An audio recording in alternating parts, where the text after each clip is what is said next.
Joe Rogan quiere ver a los pesos pesados de la UFC dopándose de nuevo. Joe dice que está cansado de ver pesos pesados gordos y quiere que regresen tipos como Alistair Overeem. Joe dijo, USADA, cuando la UFC trajo a la USADA, todo eso cambió y el físico de la gente se desvaneció. Cambiaron drásticamente. Alistair Overeem es el mejor ejemplo. Cuando peleó con Brock Lesnar, Alistair se hizo una prueba antidopaje y estaba bajo la salsa. Cuando se pavonó en el escenario, ese era Overeem, 128 kilos, sólido como nada, musculoso y uno de los mejores pegadores del planeta, y Brock estaba jodido. Lo hacen pasar la prueba antidopaje y se convierte en una persona normal con buenas habilidades de combate. Ya no era el Overeem, era un destructor. Me hubiera encantado ver cómo habría sido una racha de Alistair Overeem bajo los efectos de la droga. Dios mío, habría sido épico. Habría sido una locura verlo. Ah, sí, quiero divertirme. No quiero ver pesos pesados gordos. Lárgate de aquí. Quiero que vuelva Alistair. Que vuelvan a la salsa.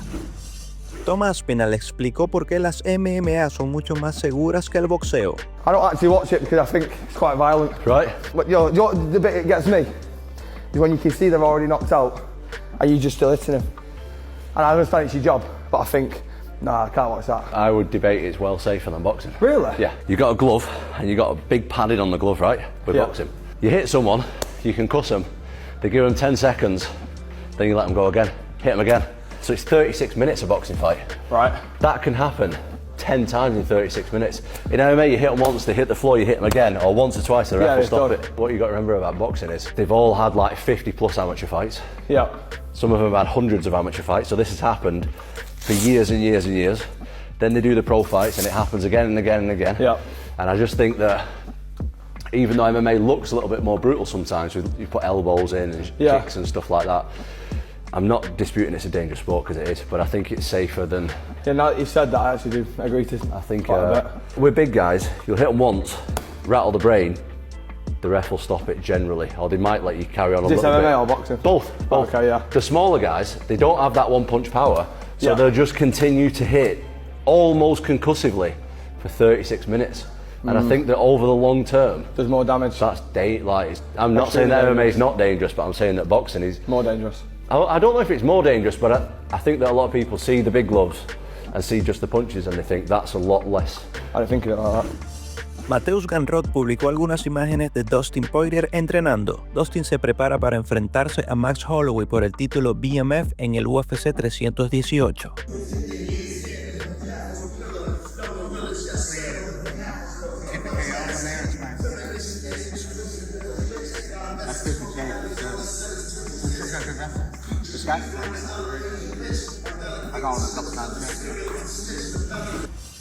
Khalil Rountree reveló los cambios clave que necesitó hacer tras su derrota ante Alex Pereira. Khalil peleó contra Alex por el título semipesado en el UFC 307 y perdió por nocaut técnico en el cuarto asalto. Actualmente se prepara para pelear contra Jamal Hill en el UFC Bakú el 21 de junio. Khalil dijo, creo que una de las cosas más importantes para mí después de la pelea con Alex fue seguir progresando, así que incluso después de hablar con mi esposa y analizar el video me pregunté qué podría haber hecho mejor. Aunque tuve un entrenamiento excelente y di lo mejor de mí, siempre intento pensar que siempre hay margen de mejora, pase lo que pase. Así que en algunas cosas sentí que podría haber mejorado mi fuerza. Creo que podría haber tenido a alguien más a mi lado que me avisara de los momentos en que mi oponente estaba lesionado y que podría haber aprovechado, y creo que un poco más de apoyo. Así que justo después de la pelea eso fue lo que busqué de inmediato. Otra cosa que quería mejorar era mi grappling. A medida que subo de rango y me acerco al campeonato sabiendo que habrá rivales que me perseguirán para conseguir el cinturón, quiero ser un peleador completo y alcanzar mi mejor versión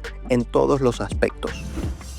Kamaru Usman se enfrentará a Joaquín Buckley en el UFC Atlanta del 14 de junio. Belal Muhammad dice que si Usman gana, probablemente acabarán peleando a continuación. He gets his W, making sure that he's good, and then, all right, now we see what's next. Obviously, when I'm looking at the division, I'm looking at the landscape of the division.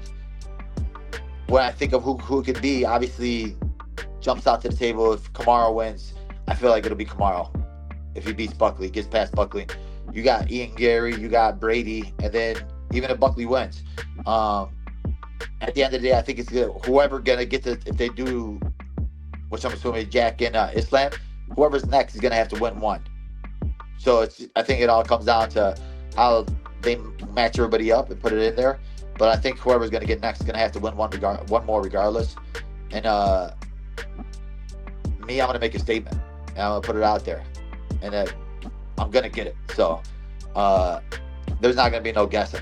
I felt the best I ever felt. I felt the strongest I ever felt. It was a great camp, great things, and like I said, I feel like I'm still improving every single fight. I'm still getting better every single fight, and I still have that hunger and desire to keep achieving greatness. There's nothing in me that's like, oh, I'm done now, or I'm sad now, or all right, let's just see what YouTubers are out there. Nah, man, I'm still chasing the legacy. I'm still chasing the dream. I'm still chasing GSP. GSP lost the belt and he gained it back. So for my mentality, we're still here.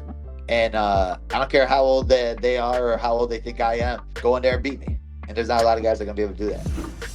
Henry Cejudo habló del altercado entre Kamaru Usman y Belal Muhammad en un episodio no emitido del podcast Pound for Pound. Henry confirmó que sí hubo violencia y dice que planean publicar el episodio eventualmente. I was actually kind of happy that, Kamaru was like, yeah, bring him on, because you wouldn't want to do a podcast with somebody that has your belt, especially if you feel that way, especially when there's that's been thrown.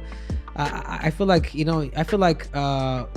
a guy like Belal, he was doing a lot of with Kamaru. He did that whole song, with that whole country song. I don't know if you guys saw that, that Belal did on Kamaru. It was actually kind of funny, dude. I ended up sending it to him, but he didn't like it.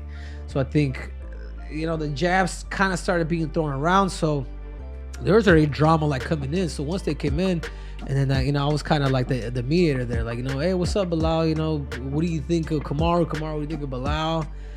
And then just started kind of escalating, because I'll be honest with you, man, probably Kamaru started it, but I could see why. You know what I'm saying? So then all of a sudden, I think Kamaru said it's on site, and then Belal said, well, it's on site. What's up? And then Kamaru gets up, and then you guys gotta wait till we release the tape. Legit, there's a scuffle there, dude. I was in the middle. I had a sprained ankle. I was trying to help like the whole production crew, like everybody kind of started coming in. They had to take both of them. There was about a good maybe 8 people there. And like 4 was trying to get on Belal, and then but the hands were thrown. Was Ali there? Slaps were given. Was Ali there? The manager? No, it wasn't. Daniel Cormier reaccionó a las imágenes de Nate Díaz teniendo una discusión física en el ALF Reality. DC señaló que Nate ya tiene 40 años y familia y dice que ya no luce andar peleando en la calle. And it's like, at some point, right? This is just me. Yeah, he's 40 years old. At some point, guys, you can't be fighting like in the street. When is it not cool to be the tough guy anymore? At 40 years old. We've seen some pictures of Nate, beautiful family, beautiful house, kids, wife. We know now that while that side of him is a side of him, we also know that Nate Díaz lives a beautiful life with a beautiful family, in security, and all these other things. When is it not cool to be the guy that fights in the street anymore? Or carry yourself in that way like you fight in the street anymore, right? At 40, they used to make like these jokes from all the way back to like Varsity Blues and all those games of the guy that would show up with the Letterman's jacket, that was the quarterback back in the day that still kind of shows up to the party. It's like, we can't go to the party no more. I don't go out anywhere. And even at 41 years old when I fought my last fight, I wasn't out doing the same things I did that when I was in my 20s. In his 20s, walking around like that was cool. But at 40, it just serves no purpose to me. Parece que hubo otro incidente físico en el reality show de ALF. Jorge Masvidal publicó imágenes en sus historias de Instagram donde se ve sangre en el suelo después del altercado. Murder scene just happened. I love my Russians, man. I love this. Oh man, no but action. Woo. My boys are getting after it, man. Let's go, huh? Y eso es todo en las noticias. Gracias por ver el video. Para recibir noticias y contenido diario de MMA, suscríbete a Full Mount MMA en español y haz clic en el icono de la campana para recibir una notificación cuando publiquemos videos.